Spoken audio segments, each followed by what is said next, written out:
Are we sleepwalking toward a digital Pearl Harbor? I believe that very, very deep. Like I get chills when I'm thinking about that.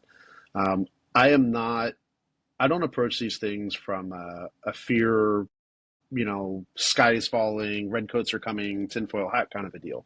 I do my best to approach things from a first principles perspective. But when you deal at the national security level and you work for a million, billion, and trillion dollar companies that are as large as other countries, you get to see and be exposed to a lot of different things. I'm surprised it hasn't happened yet. I'm surprised we have not had some sort of a digital Pearl Harbor. I'm surprised we have not had more devastating attacks like a 9/11 in this country.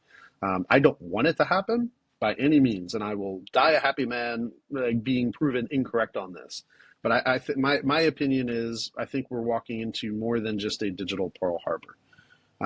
With the shifts that are going on geopolitically in the world, I mean, these are 1,000-year chess moves that have been moving for the last, I'm going to say since 2018 is when my mind really started opening up to some of this stuff. And I think it's more than a digital Pearl Harbor. I think a digital Pearl Harbor will most likely be followed by terrorist attacks and lone gunmen and some other things to really just disrupt our way of life, not just here in America, right? And all over the world, all over Europe. My outlook is risk based, right? I look at the upside and the downside risks, and there's plenty of upside risks that are great. There's a lot of downside risks right now, and that's one of the things that I've been trying to get people to prepare for a little bit more, right? How do we get the individual, the household, not just the organization, but the individual in the household to prepare for things like massive outages and power disruption because a bad actor went in and just destroyed a whole bunch of things. I was at a cyber civil defense summit last summer in Washington, D.C. It was put on by UC Berkeley, and Craig from Craigslist was the sponsor. And it was an entire day to talk specifically about the threats to our water supply. And just, I look at all aspects of critical infrastructure. It's telecommunications, it's data centers, it's, logistics and transportation. There's a lot of different aspects of it. We're at a very vulnerable spot right now.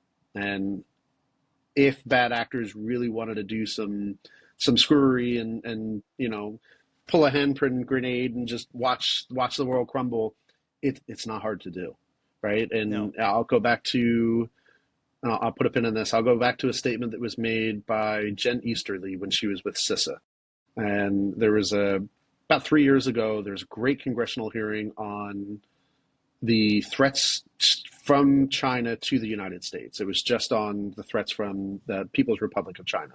And in this testimony, there was two things that makes the hair on my arm stand up. One is China has been embedded in our critical infrastructure since at least 2014, with the analogy they used was their hand on a handpin grenade, just waiting to pull it at a time and place of their choosing.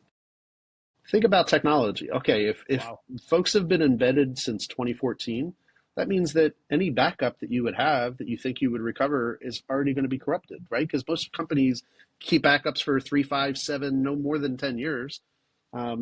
So I hear Jen Easterly talk about that. And then she's also said in the same congressional testimony, it was Jen Easterly, General Nakasone, FBI Director Christopher Wray, and Harry Coker. I think he was NSA at the time.